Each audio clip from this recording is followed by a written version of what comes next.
This is Israelites' Doctrine for Dummies, because it's high time to awake out of sleep. The Bible isn't a universal message for all mankind. It's a family letter written to one people, the Israelites. My people are destroyed for lack of knowledge. Hosea 4:6. It's time to reclaim that knowledge and remember who we are. Let's break it down. Romans 9:7, KJV. Neither, because they are the seed of Abraham, are they all children, but in Isaac shall thy seed be called. Breakdown for Dummies. Paul is saying, just because someone comes from Abraham's family line doesn't automatically mean they're part of the chosen children. The promise didn't go to all of Abraham's kids, only to Isaac, not Ishmael or the other sons. Child-level example. Imagine Abraham had several kids, but God only picked one son, Isaac, to carry the family promise. That's like a father leaving his house and land to only one child out of many.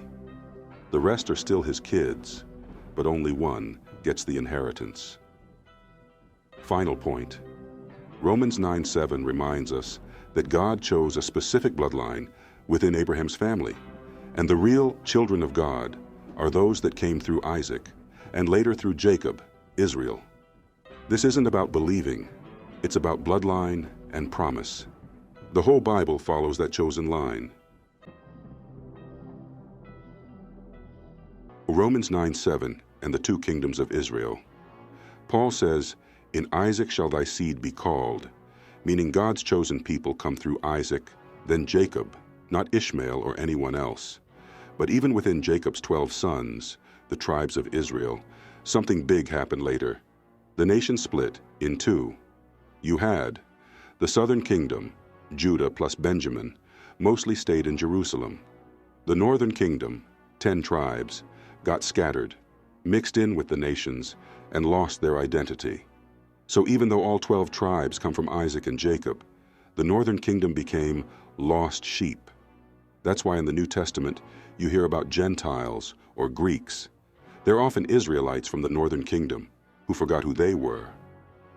Why Romans 9:7 matters here.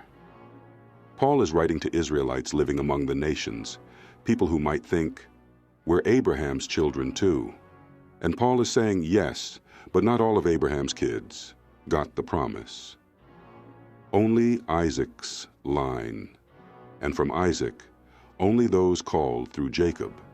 So if you're part of that line, even if you're scattered or living like a Greek, the promise is still for you. Final dummy point.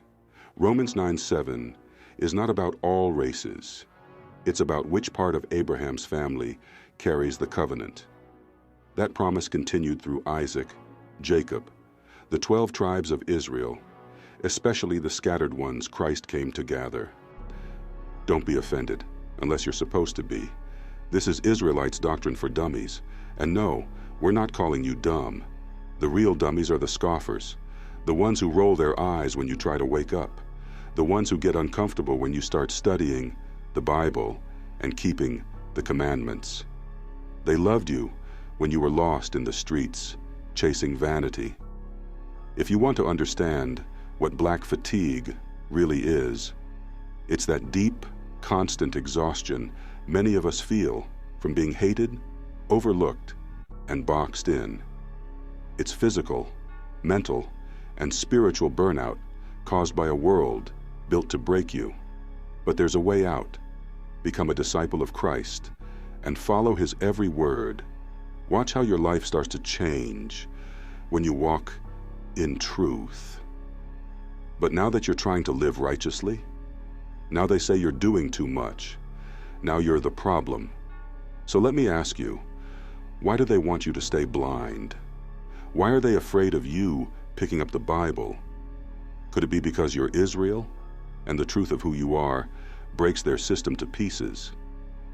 Romans 13:11 says, it is high time to awake out of sleep. And Hosea 4:6 warns us, my people are destroyed for lack of knowledge. If you're tired of being lied to, tired of being confused, tired of being broken, this series is for you. Let's break it down. Simple, raw, and straight from the Scriptures.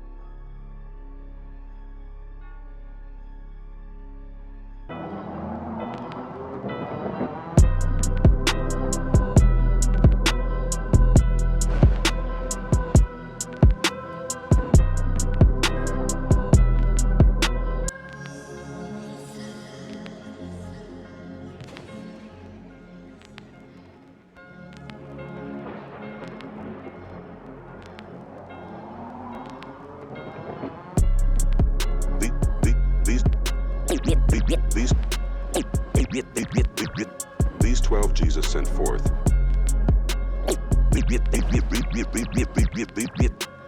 These 12 Jesus sent forth. These 12 Jesus sent forth. These 12 Jesus sent forth. And commanded them, saying, Go not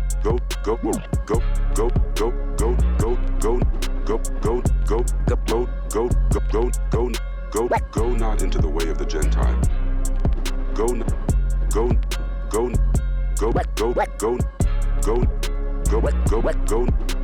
Go not into the way of the Gentiles, and into any city of the Samaritans enter ye not.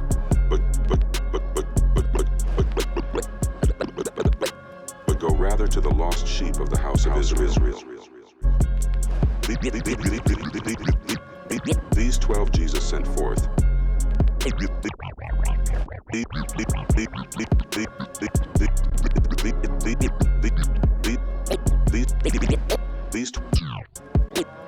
These 12 Jesus sent forth, and commanded them, saying, Go, and commanded them, saying, Go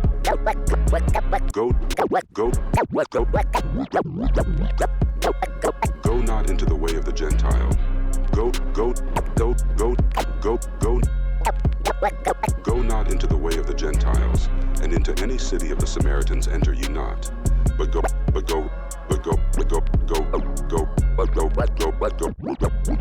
rather to the lost sheep of Go rather to the lost sheep of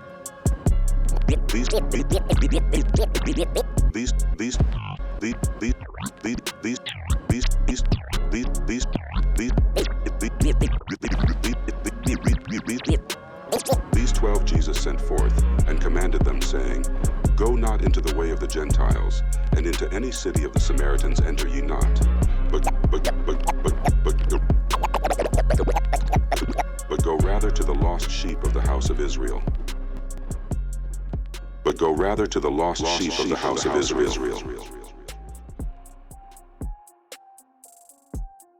The provocative assertion that God is racist is not intended to assign to the Almighty a flawed human vice, but to provoke a reevaluation of popular theological assumptions through the lens of the exclusive doctrine of the Israelites.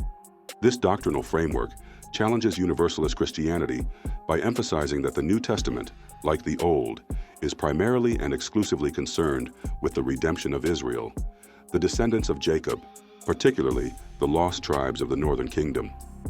Within this framework, the use of terms like all, whosoever, and the world must be understood contextually and nationally, not globally or racially inclusive. A key scripture that lays the foundation for this view is Matthew 13:11.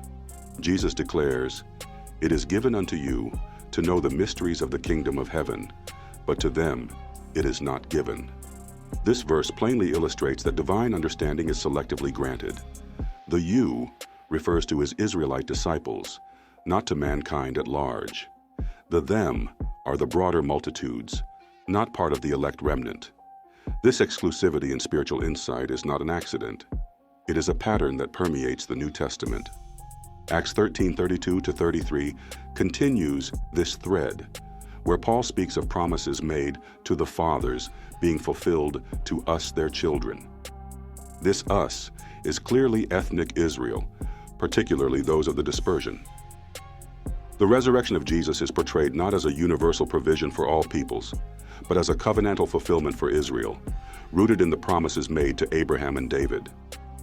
Romans 8:29-30 introduces the concept of foreknowledge and predestination. For whom he did foreknow must be interpreted in light of Amos 3:2.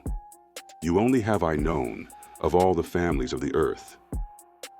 These foreknown people are the Israelites, the ones God entered into covenant with from the beginning. Paul's progression from foreknowledge to glorification is about Israel's restoration, not a new universal body. Deuteronomy 10:15 makes this explicit. He chose their seed after them, even you above all people. This divine choice is based on physical lineage, not on belief or moral merit. The Israelite identity was not transferable. God's love and covenant were given to a particular people, not universally extended. In Romans 9:4, Paul leaves no room for ambiguity. Who are Israelites, to whom pertaineth the adoption and the glory and the covenants? The adoption, like the covenants, the law, and the promises, is Israel's alone. This is not an abstract spiritual concept, but a national, ethnic reality. The exclusivity becomes undeniable in Jesus' own words in Matthew 15:24. I am not sent, but unto the lost sheep of the house of Israel. When instructing his disciples, he commands, Go not into the way of the Gentiles, but go rather to the lost sheep of the house of Israel. Matthew 10:5-6. These commands clearly indicate that Christ's earthly ministry was not to the world at large, but to the dispersed and forgotten Israelites. Revelation 7 confirms this. The 144,000 sealed are explicitly of all the tribes of the children of Israel. When John later sees a great multitude, the Greek word fool used again refers to tribes, maintaining the consistent theme that these are Israelites from various nations where they had been scattered. This culminates in the vision of New Jerusalem. The city has 12 gates named after the 12 tribes of Israel. There is no mention of access being granted to other races. Outside the city remain the unclean, while those whose names are written in the Lamb's Book of Life, i.e. the Israelites, enter in. Collectively, these passages dismantle the assumption of a universal gospel message. Instead, they present a coherent and exclusive pattern. God's redemptive work in the New Testament is a continuation and fulfillment of his covenant with Israel alone. Far from being arbitrary, the seeming racism is a reflection of divine order and covenant fidelity. The gospel, therefore, is not for all races, but for all Israel, particularly the lost sheep, whom Christ came to seek and to save.